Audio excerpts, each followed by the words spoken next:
Welcome to Burned and Better. I'm your host, Dr. Denisa Weber, a seven-figure CEO, speaker, mother, entrepreneur, and chiropractor. Over the last 15 years, I've faced the highest highs and the lowest lows of entrepreneurship, motherhood, and leadership. I've burned more times than I can count, but every time I've found a way through and come out better. This isn't about polished highlight reels. It's about the real, unfiltered side of leading, the kind of conversations usually kept behind closed doors. Here, I share my own stories and sit down with leaders who've stumbled, recalibrated, and built something worth leading. So if you've ever felt the weight of success or wonder what it looks like to fall hard but rise stronger, you're in the right place. Let's normalize the messy middle of leadership and step into the episode. Hey guys, welcome back to another week of Burned and Better. I'm so excited this week. I get to interview actually one of my coaches that I've basically had as a coach for almost 2 years now. I think I started with Dr. Pete back in January of 24. 24. Right? He's 24. But Dr. Pete Camiolo, he's widely regarded as one of the profession's most accomplished chiropractors and leading voice in chiropractic leadership and business strategy. After more than a decade as a founder and clinician in the Nashville, Tennessee area, he turned his full focus toward coaching and equipping chiropractors to grow, scale, and lead remarkable businesses. Dr. Pete is the co-founder of the Remarkable CEO Coaching Program and serves as the president of the Remarkable Practice. He and his wife, Mary, reside in Franklin, Tennessee with their 5 children. 5. It's a cute crew, too. But we're so happy to have you on. Welcome. Thanks for having me. I'm super pumped for 2 reasons. Number one, I get to do this with you. And number two, you're doing this. I'm doing You're doing this podcast. You're following your calling. You're stepping into your destiny in greater measure. You are continuing to lead and just say yes to the things that God has for you in this next season. So I'm just excited to be a part of this with you. So thanks for having me. Thank you. And I remember telling you, and I was thinking about having this podcast as well. And it wasn't part of like the accountability for the business itself, but it was just more of like where I was stepping into and yes, got it off the ground. So I'm happy. Well done. Yes, you did. Yes. Well, Dr. Pete has been, as I said, he's been a coach of mine since January 2024. And I would say like what I like about coaching with Pete is his faith element. He's a believer in Jesus. He follows Jesus. And that's a big piece of my life is faith. And I always like to get perspective from people who are followers of Christ. That's first and foremost. Second is he's married. He's got a wonderful marriage. He's got a great relationship with his wife. He's intentional about his relationship with his children. And knowing that first you have to lead a family. You have to lead your family before you lead anything else. Or lead yourself before you lead anybody else. Then it's your family. So right. That's some of the things that I've loved about coaching with you is just having that kind of foundation already set up. And then, of course, on top of that is just more of like, you and Franson are very diligent about and meticulous as far as like structure and all the little things. But being held accountable every 2 weeks, like me and I'll get to meet with Dr. Pete with a group on the mastermind next Tuesday. We meet every other Tuesday within the Remarkable Practice. And it's been a gift for me. Awesome. Yeah. But tell me a little bit more about, cause like Dr. Pete, how long were you practicing before you even went into like coaching? Yeah. So a full-time on my own, cause I associated before I did a decade before I ended up letting that go, which is its own story. It could be part of our conversation, because what I found is in my journey in the holding on to things and letting go of things is a big part of the journey. Is a pruning process and becoming a leader. And then if you raise your hand and you say yes, like send me, put me in, coach, it's like, well, it's about to get real kind of thing. And so my transition from clinical practice full-time to full-time coaching practice, it's a practice, it's work, it's a different kind, but was a major transition for my identity.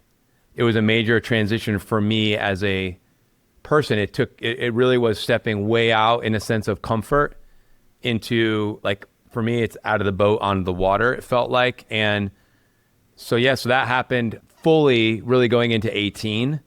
So I've been fully dedicated to serving the profession in a coaching capacity since 2018.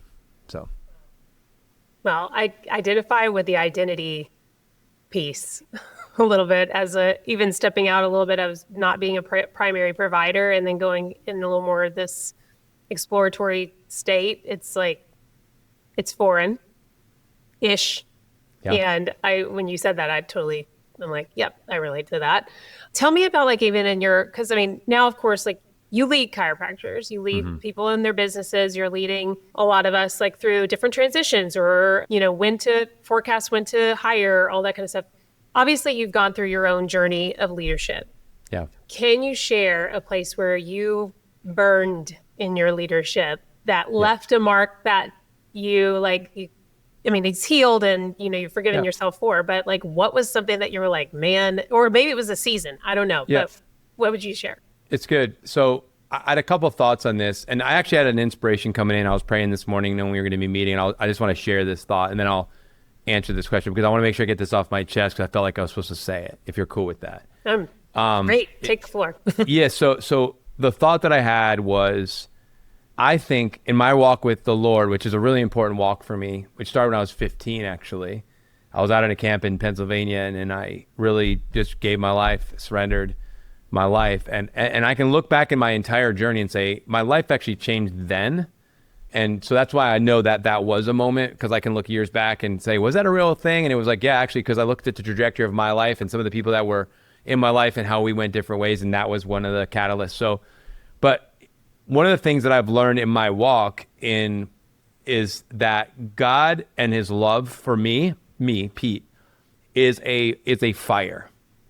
And when you told me what the name of your podcast, I was like, dang, because I've always felt like the way that God loves me is through the refining fire of his love. And I've felt like, because some of us, when we come close to the fire, it's like with our kids, what do we tell them when you come close to the fire? Hey, get your hand back. Get that. Everybody be careful. It's like, I'm actually camping with my kids this week and we're going to have fires. I'm going to be like, hey, everybody watch it, Yeah.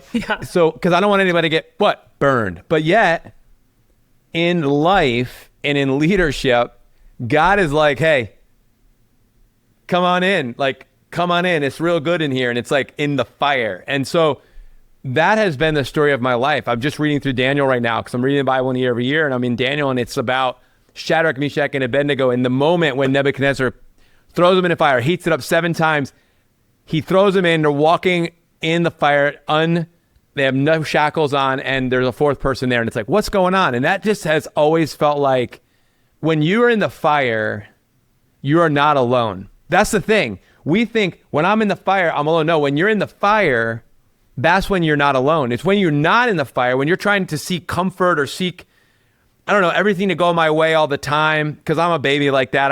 I'm like the boss baby in the movie. It's like, I just want everything to go my way. That's me.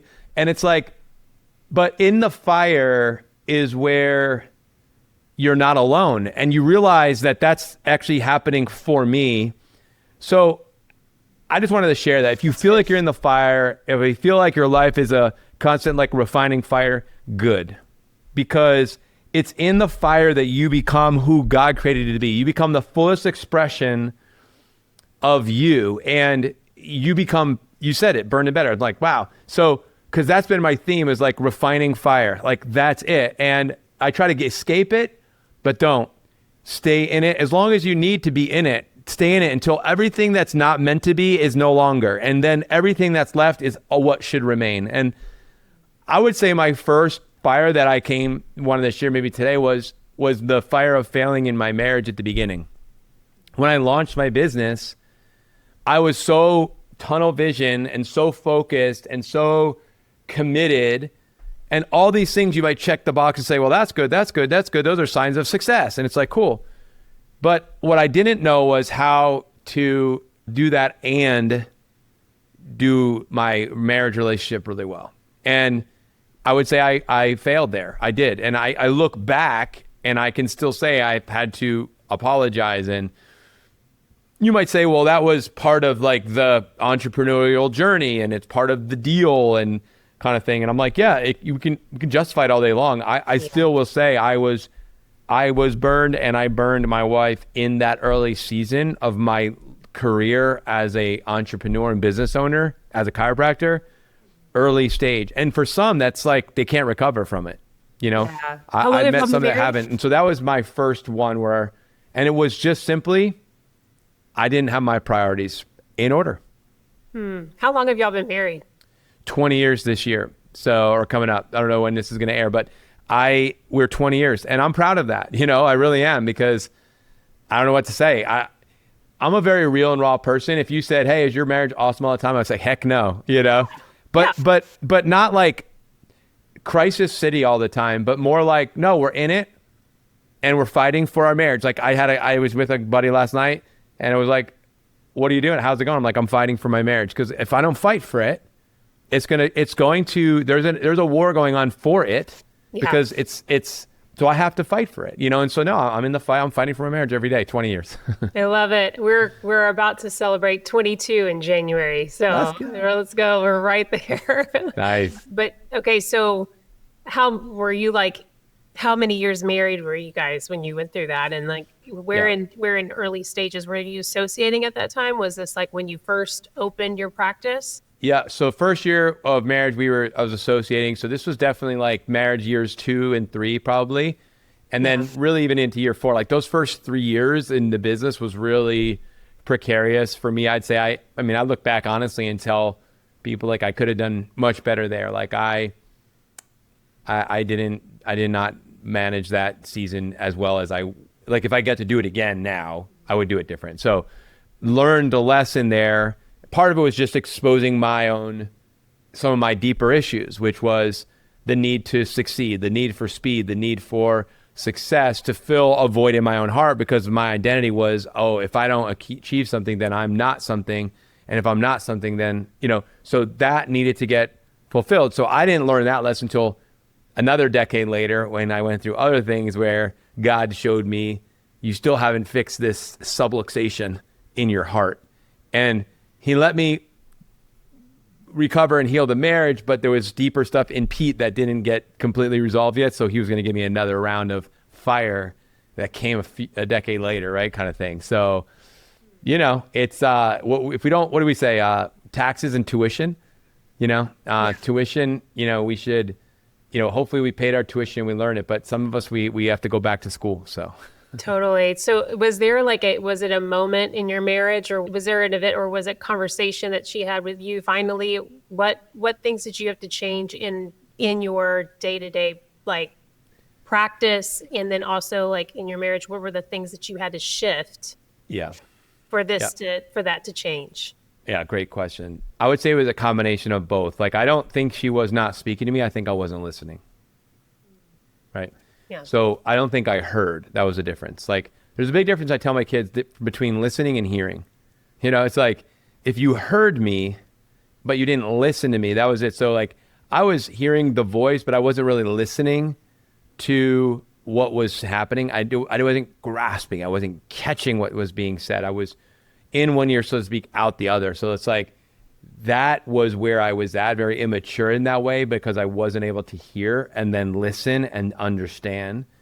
So she was definitely communicating this with me, and the writing was probably all over the wall, but I was living in la la land in my own head and in my own life, and so full of all the things I was doing, which on paper and in reality weren't like say wrong things or bad things. I wasn't like doing things that were, but it wasn't optimal. It wasn't honoring to her, and it wasn't being present to her. So it wasn't until, I mean, really got bad, like to a degree of like, I don't know if this is going to work out. And I was like, I think this is real. Like, you really mean that? And so when that was the conversation and it was real, like I remember one time when she left for like a summer to go visit family and was gone for an extended period of time.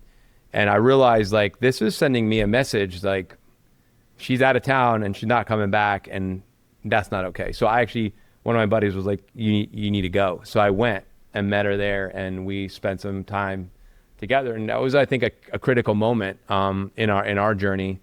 And it was probably 3-4 years in. And I think that was the beginning of a healing journey. And we went through this really awesome course called Restoring the Foundations, which was really restorative. We went on a week-long retreat to focus on our marriage and focus on our own healing. And that was transformative for us. That was probably like 6 years into our marriage. There was some key things that happened that really helped me and helped us build that relationship. But that was the message. So we started going to a counselor, and this guy really helped us. So it was like multiple like interventions and people along the way that had really, a buddy saying go, a counselor like really helping me understand more, and then kind of that third party. I almost needed like a mediator for all those conversations, because they'd be like interpreting for me, like, okay, this is what she's saying in meaning. I'm like, oh, okay, and then I'm pretty coachable, but I'm not that smart apparently. It takes me a while to learn. So that would be, for me, it was like, we had to get help. Mm-hmm. No, and I appreciate the vulnerability there as far as like sharing that, because there's so many people I think can relate to, especially in the type A, and you want to succeed and you want to hustle and you want all these things. And it's like, at the cost of what? Like, and not that you can't have both. Like, it's not like a either or, but it's an and it requires a lot of intentionality. And I would say first couple years of marriage are so rough. I feel like, I can only speak for myself, but it's like, you are now like, that is an extension of you, and you're an extension of them. And it's like trying to get this fit to, and then it's like, if you don't have, God at the center, you guys can be going in completely different directions, and it's interesting when you say like, when things become your idol, like if like success becomes the idol, or whatever that is, it's, if I'm going to chase after that, all my decisions are based on getting towards that. And so I love that you shared that. I will say, people look up to you, and I look up to you as far as like leadership standpoints. When you have been in your practice, there's like, I know you've talked a little bit about seasons of your life where you're just like, as you said, you're passionate, you're fiery, you're like, you're going, whatever, like, was there any point in time where your team was like feeling that, where you had to learn how to deliver with grace, where you had to tell me a little bit about that. So it's cool. I actually recently did an event for a couple of former team members of mine. It was actually 3 of them. They partnered up. They were doing some work together, and they had me come speak at a conference a couple weeks ago. And they were actually sharing with me about me in the group, about how they appreciated my leadership style, which I actually didn't know. They never give me that feedback, but just like an appreciation for, like, I've never been a micromanager kind of leader. I've always said, I'm going to do a good job hiring, and then I'm going to train you hard. And then I'm not going to look over your shoulder. Like I'm going to trust you. I now know a little bit more, and I'm more organized about it. But like early stage, it was like that. Like, I'm going to lead you with my vision, my passion, and my intense training. And then I'm going to trust you. And I didn't micromanage. That's one of the things I would say that I didn't do, was I didn't micromanage my people, but I micro trained them. So like the micro was in the training, it was in the details and the refinement of what we did. And then in the continuously showing up, vibrating at a higher level. And the expectation was we all rise with that. And so that was, the feedback that I got was, yes, intense, yes, passionate, but it was really the training culture that we had, and the never, in a sense, good enough mentality that we all had to show up with. So the team that I had assembled, one of the questions I always asked everybody on the last hire, because I always often wasn't like part of all the interviews, but maybe the last one or something. But when I would go in there, I would say, my last question, let's say a CA primarily, I would say, are you going to be a good boss? And I'd look at them like that and be like, and they would look at me, I'm like, well, because as a chiropractor, I am the owner, right? But I also work here. And when I work as a doctor here, you are in charge. So I need to make sure you are going to be a good boss for me. That's good. And I think that actually really was important for them to get right away. It was like, oh, now I know what I was doing there. I was actually saying, are you going to be a great leader? Are you going to be a great teammate? Are you going to be able to help me help more people? Because it's going to take all of us working together, and them being able to say yes to that and really step into their role, whether they were at the check-in station or a checkout station, or they're a flow CA or a tech CA, or they were a back office, wherever they found themselves on the team, that they were going to be a great leader, because I needed them to help leading me and leading the people. So I think it was the intensity, and then not being a micromanager. I remember one of my first coaches said, you're not hiring, you don't have enough people. So I had an issue of not being fast enough to hire, because we grew fast and we were always a big practice. And it was like, I needed more help more. And that was probably one of the reasons why I had the struggles more at home, because I didn't have the level of help I probably should have had. So I was just doing too much marketing and everything. So the strain on my life was from my lack of being able to have teams. So that would be my struggle, is I didn't build a team fast enough. I didn't have the skills to be able to do that, or the knowledge to know that. I had some coaching and guidance, but it wasn't like to the level that I needed at that time, probably, for building that team. So that was probably a flaw, was not having enough help, not having a team, but not micromanaging them. I think that's what they would say. They would say, you let us like do what we needed to do. You told us like what was expected, and then you were there to help us, but you didn't overstep on that. And that was, I think, one of the things I'm proud of. When I walked out of that office, Dr. Denisa, when I sold it to one of my associates, I went behind the front desk looking for like a stapler or something. I had to staple something. It was probably the third time I went behind the front desk ever. Wow. I mean, when you talk about over your training culture, let me just tell you guys, Pete is completely like, this is so the truth, because I remember one of the times that you coached me and you were like, what? I mean, because one, I struggle with micromanagement, like 1,000%. That was one of my biggest hurdles, just because of so many people doing the wrong things, and a lot of that could have been corrected with overtraining people. But I remember the time that you told me, and I'm probably butchering this, but it's like we train, or we practice in between our trainings. Mm-hmm. And I was like, oh, I didn't really want to hear that. And it's the truth. Like, it's like, if you're not training, like, that's where all the things, the slip ups happen, the laziness happen, and you come back to training, you're like, oh, when did y'all stop doing that? Like, this is, I thought that was something that you guys are always doing. And, it holds everyone accountable to it. And I will say, like, I think training just feels like a heavy lift for a lot of people, because they feel like it's required. It's something like there's so much to train on. Mm-hmm. And I feel like I hear it in our conversations, especially like even in our mastermind or different people. It's like this constant push against, but it's also something people push out.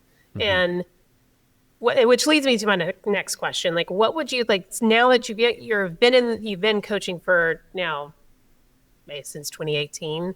Yep. And you have fully. Yeah. Like, and then TRP is what TRP is. There's a lot of different leaders that are inside of there. What would you say are the commonalities of where leaders are stuck? Like, what is their number one excuse, and where is the biggest the number one hurdle that you see across the board? I mean, the first thing that comes to my mind is delegation, continually delegating, like always refining your schedule. Like, I look at my acronym is ITTV. ITTV, I stands for identify. So the first thing you need to be, just like we say, always be hiring, you should always be delegating. Yep. So I think me as a leader, we're us as leaders, in my vision of leaders, because everybody I work with is a leader, including you. Yep. So I'm always sensitive to clean up your schedule, create more space. You need more margin. You need to create more space, because all the things that you can't get to, that God can't open the doors for you because you can't hear it, or you have no margin for it. But you're a leader, so you're a pioneer. You need to be moving forward. There's a lot of people that are going to be depending on you being able to move into the next level so that they can rise up. Because our team can only go as high as we go. So as you go higher, they get to go higher. So everybody wins. The boats all rise. Mm-hmm. And so as a leader, if you don't delegate, you can't continue to rise. And then if you can't rise, that means you're preventing other people from rising into their destiny. Therefore, they might have to leave you. And if they leave you, maybe that's the right thing for them. But maybe it wasn't, and you just weren't stewarding what you've been entrusted with well enough, and that was letting go, which we think stewarding is holding on, but actually stewarding is letting go. So I would say number one for leaders is the ability to continually let go. Build something, shape it, let it go. Build the next thing, shape it, let it go. Like this constant process of creating, refining, letting go. And letting go doesn't mean, like you said, not continuing to show up and train. That enables you to let it go. So the ITTV is I stands for identify. And identify is identifying the person with the right identity to take over that and take ownership of that thing, whatever that work is. And then T stands for training. And training is an ongoing process. It's not like a box you checked and you're like, all right, they are trained. No, that's onboarding. But training is ongoing, right?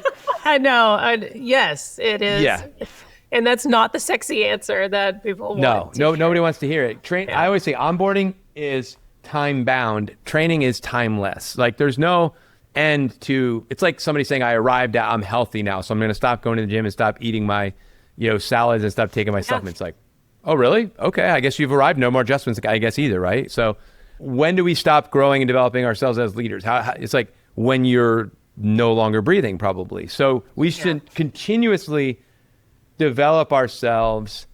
So the T is train, and then the third, the T is trust. So we identify the right person for the work. And there's several things I always look for in that. Like, do they have a skill here? Do they have a desire, a passion for this type of work? It's zone of genius type stuff. Like, is this something you love to do? It energizes you, you're good at. Even if you don't have all the skills, but if you were to develop those, you would do really well there. Great. That's identify. The training is ongoing. Then the third is trust. And trusting that's the big one. If I don't learn to trust, and I'll never actually let it go. You might say, oh, I've delegated, but if I actually had like a goggles that I could see in the invisible spirit realm and mental realm, like I would see all sorts of chains from your brain to that thing and from your heart to that thing. And I'm like, you have not let that go. You're so holding on to it. You mentally are holding on to it. You're emotionally holding on to it. You need to trust and let them have it and let them go. And so trusting is only possible if you've trained well. If we don't train well, we can't truly trust other people. And then what enables us to trust on the sandwich of trust is training, and the other side is verification. So we're going to have this follow-up, this closed loop where we're always going to be checking in. How's it going? I can check in and I can hold you accountable. I'm here to support you. It's not just like I'm here to tell you whether you're right or wrong. No, I'm here to throw an arm around you and say, what can I do to help you? How can I serve you? How can I help you be more successful? I'm not coming in to rescue and save the day and do it for you. I just want to know how I can help.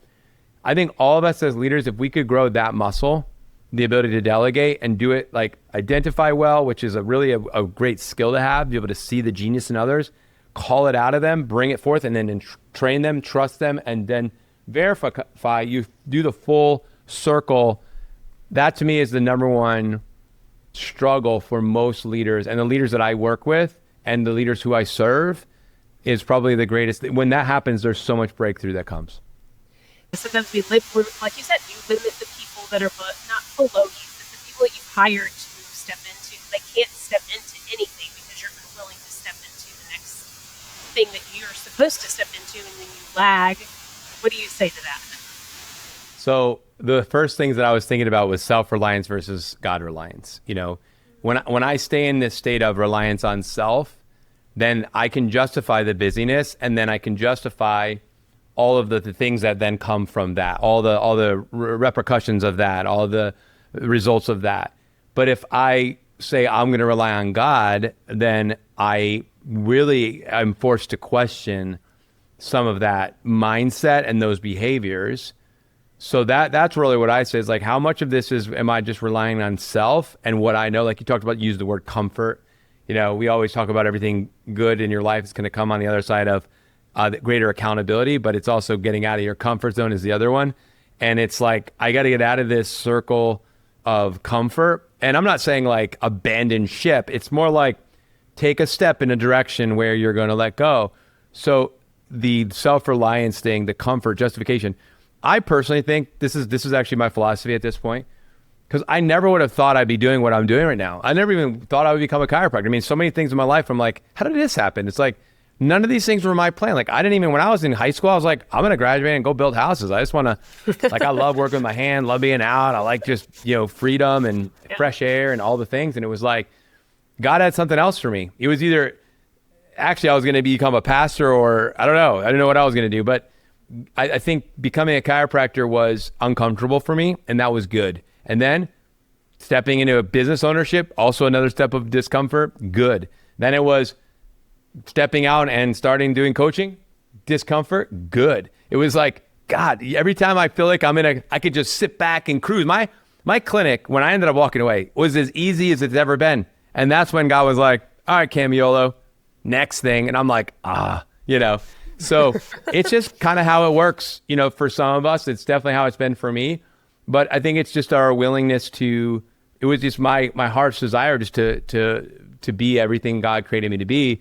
And I think for us to be everything God created us to be, it's going to require us to rely on him completely. And when we become fully dependent, right, on the Lord, and we become fully dependent, I think we're going to be called into places, into things that you're like, I had no business being here. I have no idea how this happened, but clearly in God's hand. And then God can get the credit, can be glorified all the way through.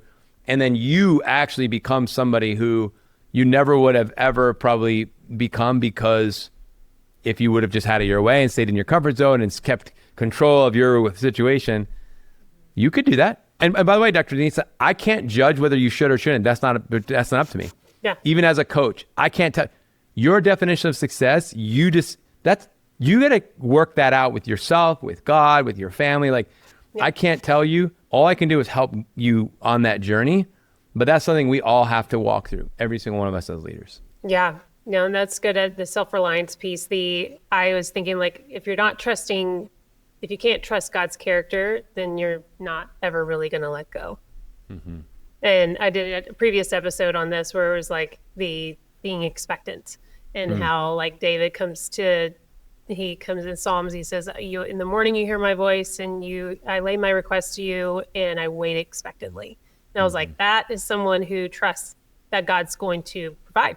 That's a heart of expectancy, and knowing that the word wait in Hebrew and in Greek is fully expectant. It's not like, let's just see what he does. It's like, no, I'm like literally looking, my RAS is looking for how he's going to deliver. That's good. So really I'm good. Just like, that's when I hear that, I'm like, that's so true. Because even looking back in my past, like the self-reliance piece, it's like, well, God is the one that provided all those things. Like, and then I'm like, grasping on and controlling the thing. And it's like, it wasn't mine to control anyway. It is part of me to walk it out, but knowing that I'm not orchestrating all the hows. And, if you can just walk it out, but trust the hows to him, then I'm not going to cling. Yes. Anyway, that was good. The self-reliance piece, but yeah. And one thing to add just real quick, is to your point. So in your zone of genius, here's the thing. I think it's an and conversation, right? Because you can still be functioning in your zone of genius, but out of your comfort zone. So you've got certain gifts and talents that you have, but be ready to use them outside of your comfort zone. That I think is what it ultimately is. It was a lot of it for us, because I talked about the identify, train, trust, verify. Yeah. You're finding someone in their zone of genius. You're going to put them in a position where they might be uncomfortable, because they're like, well, that was your role. You're asking me to do something you were doing. I'm like adjusting the patients, and you want me to do that? It's like, yes, I trust you, and I'm gonna train you. I'm gonna trust you, and you've got this. Like, you're gonna do great. You want me to teach the class? You want me to go and speak on your behalf at this, lunch at this company? You want me to fill in the blank? Yes, I do. And it's like that invitation of, you have a genius, but you're going to be you're going to be out of your comfort zone, inside of your zone of genius, and that's how you fully alive. So I love that. So that leads me to another question, which is, where are you stepping out, and where are you uncomfortable right now? Yeah. So I would say internally right now, a few places. Number one, in my life as a father, my oldest is going off to college, and for my wife Mary and I, this is a new stage for us, like going into the emancipation stage, like kids leaving the house, so to speak, and going off to college. And that's a new thing for me. Like that's a discomfort zone. That's where I'm stepping out of, like trusting that we've quote unquote done a good job, Yep. and we've made the deposits. We've trained the child up in the way they should go, and then that's it, in a sense. Now I know we never stop being parents. Everybody who's older says, "Oh, you're always gonna be their parent." And it's like, Yeah. okay, but I think that's one area in my personal life is where I'm growing and being challenged in this next season. Is what is that going to look like? Also, as my kids get older, when they're in the baby stage, it's a different environment, it's a different relationship. Now they're all older, they can talk and they have problems, they have issues, and we're working through things. So it's super uncomfortable sometimes. And just pursuing them, I would say my word for probably this next year is pursue. It's going to be pursuing things, pursue God, pursue health, pursue your wife, pursue children, pursue breakthrough. It's like, I'm going to pursue in this next year my family in a new way, like, and to a degree of getting even uncomfortable. Like, it could be fun, it could be silly things, like my wife likes to dance, I don't. We're gonna go do that because I don't want to do it, but I'm gonna get uncomfortable because she wants to do it, and as a result of that, I've done a pursuit. That's an example.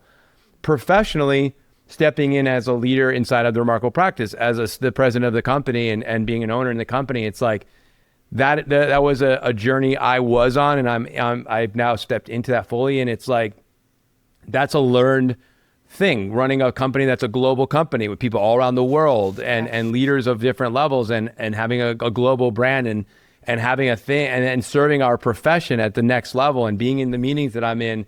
It's like, yeah, that's another level of like step into your discomfort, like unto the unknown, and show up and know your true identity and walk in it, and don't be prideful at all, actually. And I think that being humbled is part of, learning how to lead, right? Because what I've always learned and thought is you got to learn to follow before you can learn to lead. And we're all should be being led so that we can lead well. And so I'm also putting myself in environments where I'm continually led. Like I'm starting with a new counselor who specifically works with leaders and CEOs, and they've written some great books, and they've got a lot of good things. I've learned about them through the church. They work with leaders.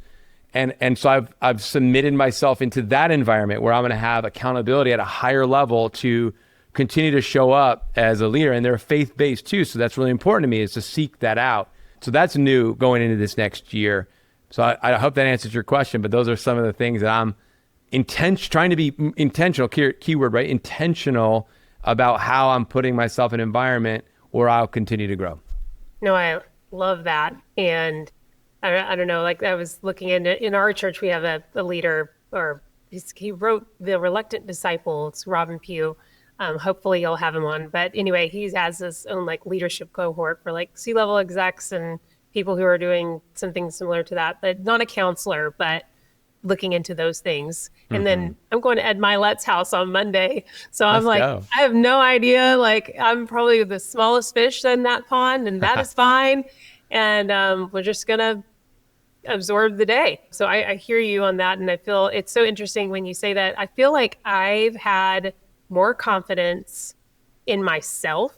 I think more confidence in, I don't know, it was like a wonky kind of confidence. I had more confidence in my talents and stuff earlier on than I do now. Like I feel like, but I was more in a place where I'm like, where did you get that confidence from? Because it wasn't backed by the things that now I have behind me that I've walked out. I've done all these things, but it's like this level of, I was not being humbled in, getting my butt handed to me by myself, honestly, that created that mess. But then like, it's so funny because even when I talk to like friends of mine, I'm like, how are we more confident then when we when we didn't know what we were doing? And then now we know more than we did, like way more than we did. But yet our confidence in it is not what it was like in our late 20s or whatever. It's so interesting that, and maybe it's just because we've just entered into places that we were like, I want to be constantly learning how to improve, like how to grow. And I'm not going to learn how to grow if I think that I know everything. Yeah, I think in that statement, as you were saying, I'm reflecting, I'm thinking of youth, and a lot of young people. I did some a lot of youth work when I was in my younger years in ministry. And it was like, you're untouchable when you're young, right? You think you know it all, you've got it all together, and you could see it from a mile away. And it's actually not even worth arguing with that person at that point. It's actually better to kind of try to meet them at their level and then just make some little suggestions, a deposit here and there, and lead by example. And so, I think for all of us, like to your point, actually, you made me think about it. I was like, I think I did too. And, it really was a counterfeit confidence, because I would say right now my confidence is in the Lord, and my confidence is in actually more in the things that I learned that I don't know and that I need help. I'm confident that I need help. I'm confident I can't go alone. I'm confident that I haven't figured it out. I'm confident that fill in the blank. Like, I'm confident about those things. And that actually enables me to be confident in the work that I do, not because I have it all figured out, it's because I don't, and because I know I need help, and I intentionally surround myself with help and support, and can be honest. Here's the other thing, Doc, I would say to you, and maybe this is for somebody listening too, one of the most liberating things in practice for me was and is the ability to say, I don't know. Yeah. Or I struggle in this area. And so many patients, because I would teach a lot of classes, I had multiple radio shows, did all the things. It was like, when you're able to get the message out in an authentic way, it almost looks like weakness, but actually it's being real. It's authenticity. And people really need that in their life. Like, everybody needs, especially from their chiropractor, people need to know their chiropractor struggles with, food and exercise and sleep and procrastination and scrolling or whatever the things are. It's like, I struggle with that too. So when you can be real and honest, it opens up the conversation with people that you can actually now start to really build that bond and say, but I'm winning. I'm on the battle, and I'm fighting that fight, and I'm with you, and I'm here to help you in yours. Right. Mm-hmm. So. Mm-hmm. Yeah, the holier than thou health train that I'm like, that's never going to hit the public. Just even talking to a mom this morning, and just how she was like, we're dealing with, this. And, I'm like, I'm right there with you. Like, I'm, we are too. I'm walking this out as well. And it's just like, we're all doing life, and we all have our giftings where we're, provide value to the public or provide value to each other and take care of each other. And I have to have people in my ear and take care of my nervous system just as much as I would take care of somebody else's. And so, yeah, absolutely. What would you say, like, a limiting belief that you see, because this is the thing with identity as well. And we sometimes when we lose our way and we're not having identity in the Lord, but also I would say too, because I'm walking this out as well, is when you start expanding yourself and you start going into like bigger containers and you start walking this out and you're like, God, I'm just trusting you in this. And I just know like you're going to tell me what to do next. Like all this, your nervous system, we talk about nervous system all the time, but your nervous system wants comfort, as you said, and so that's the familiar. The comfort is the familiar. And so the limiting beliefs sometimes it's like you're going into expansive places, but it's trying to pull you back into familiarity. And so that can end up in self-sabotage, procrastination, perfectionism, and it's like, in order for you to, instead of walking this out, you are now being pulled back in going into either fight or flight, fawn, freeze, you name it. Yes. What are some things that you anchor to like kind of stop those limiting beliefs, like as you step into bigger places in your life? Two things that came to me. Number one, accountability. Number two, gratitude. So I'll talk about both. Accountability. Accountability to me is submitting. It's exposing. And when you're in a position of breakthrough and growing to the next level, having that level of accountability to make sure that you don't bail. I get a lot of calls that are like, I think I need to shut this business down, or I think I need to just go back to running a small practice, or I'm not going to expand into this next thing I'm supposed to do. And I'm usually, I'll listen. And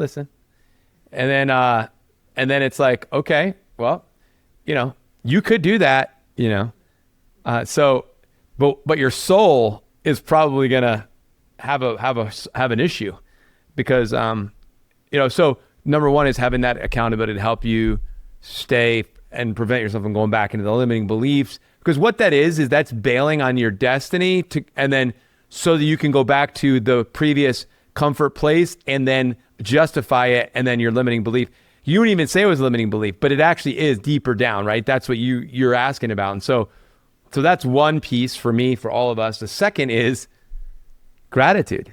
And you're like, what does that have to do with it? Well, so when you lead your life with gratitude, you actually you are neutralizing fear and worry and doubt. It has no space. It cannot occupy that space of in a grateful heart and a grateful mind.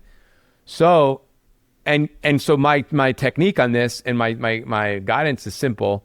Instead of just saying I'm grateful, it's actually articulating it and writing it every day. So speaking your gratitude and writing your gratitudes every day. And when you live in a place of gratitude, even when things are hitting the fan, everything seems to be going wrong. If you are functioning from a place of gratitude, you're untouchable. You realize that you're like, man, I'm unstoppable because you are a grateful person.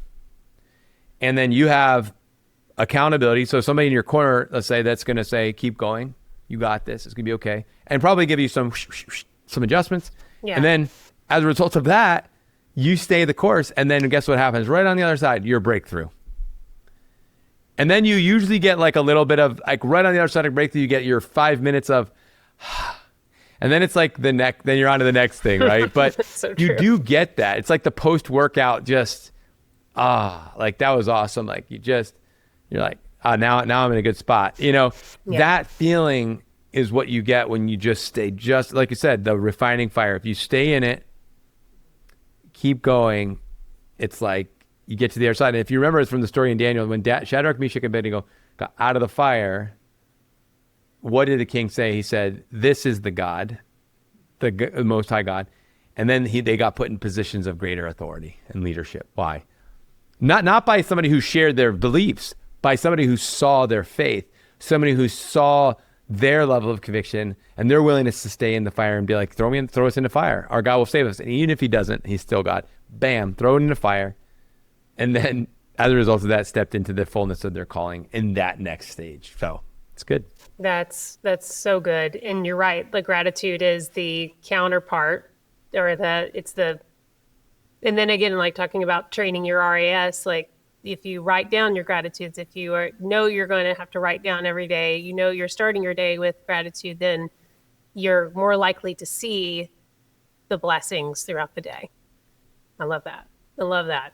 Yeah, I mean, you're very grounded. You've got this very like earthy, like groundedness to you when you're like this interview. So hopefully you guys are enjoying Pete's presence on here. But if you want to hear more Pete and his counterpart, Dr. Stephen Franson, you need to tune into their podcast. It's funny, like what does Spotify do? They do at the end of the year, they do their, what's it called?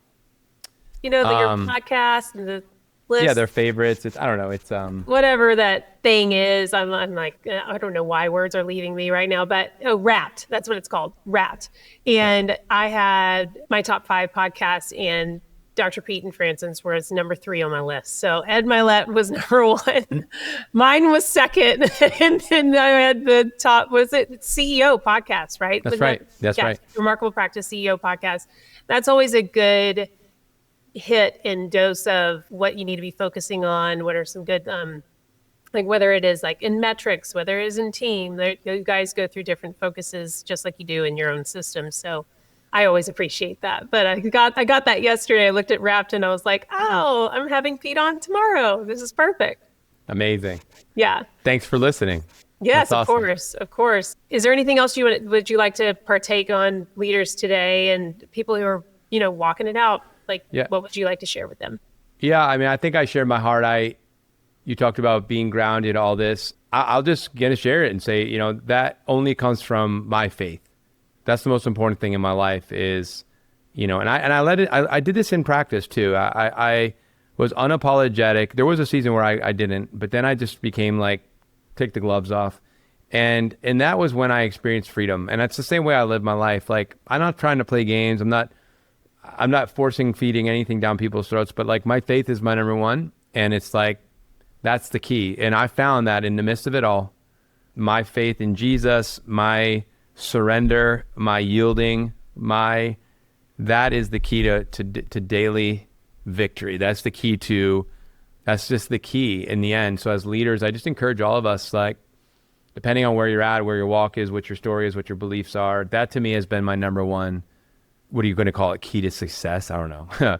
But like, that is my number one success strategy is I'm not trying to do this alone, and I can't. And I'm going to submit, and I'm going to surrender, and I'm going to live. And I'm going to get the peace that passes all understanding. I'm going to have the joy that comes in the morning. I'm going to live from a place of love, and I just give from the overflow. And when my life is overflowing, it's not might and power. It's not, what have you done for me lately? It's simply, I'm a satisfied customer. And so now I get to live my life from that place of fullness. So to me, it's make sure you're getting your morning rhythms in, your morning ritual, your routine in, time with the Lord, prayer, journaling, getting your time into self-care, working out, reading. Like, you can't take care of other people if you don't take care of yourself. And, that was a hard lesson for me to learn, but I learned it through some other challenges I've been through, not just marriage, but health-related things. And I had to learn, hey, you got to take care of you, And so that is my last encouragement. It's like, take care of yourself. Make sure you are accountable to self-care and taking time for your spiritual self, your mental self, and your physical self, like your whole self. And I just encourage all of us, like, we just need to get better at that. When we do that really well, good things will happen. I love that. Thank you so much. This is such a blessing, and hopefully all of you guys just get to write as many notes as I did already. I already take a lot of notes anyways every second Tuesday with Pete. But that was just so effortless and just pours out of you because it's who you are. And as you were saying, the peace that passes all understanding, I was like literally saying that in my head when you said that. But it is, truly, you have that peace when you can rely on something that's so much bigger than yourself, and reminding yourself that, like, who God is and how big he is, and how he's the orchestrator of the hows and the moving of hearts and the, all the different things. And it's like when we make our lives and our situations big, we forget the magnitude of who he is. And so I'm so blessed by our conversation, and that it's given glory to the one that is leading our lives. So I really appreciate that. You're welcome. I'll leave us with this. Remember that kid song? I think it's, my God is so big, so strong, and so mighty. There's nothing my God cannot do. And if I remember that, and I'll sing that song sometimes, I'll say that to myself some days. I'm like, I'm saying it from a place of like, I'm just barely getting these words out, but yeah, I'm getting them out, and I'm hanging on to believe that right in this moment. And it's like you said, it's a day in and day out. So you're not alone. I just want everybody to hear. Number one, thank you, Dr. Denisa, for saying yes and doing this. I know for everybody who's tuning in and listening, this is because you said yes. It's because you're stepping out. It's because you're willing to do this. So thank you for your courage. Thank you for your boldness. Thank you for your obedience. Thank you for your, faith, and just saying, yeah, I'm going to do this. I don't know exactly how it's going to all work out, but I'm going, and you're doing it. So thank you for doing it, and thank you for including me to be a part of it. And I look forward to sharing it. And, and listening too, because I got to add it to my list of podcasts now. Oh, well, I so appreciate that. And thanks again for being on. And I'm sure there will be another time that we have you on as well. So thanks for tuning in to Burn It Better. Follow the show so you never miss an episode. And if you're feeling generous, tap 5 stars or write us a quick review. That's how this work is going to grow. I'd love to hear what stood out for you in this conversation. Share this episode, tag me at Southern_Chiro on Instagram, and pass it on to someone who needs it today.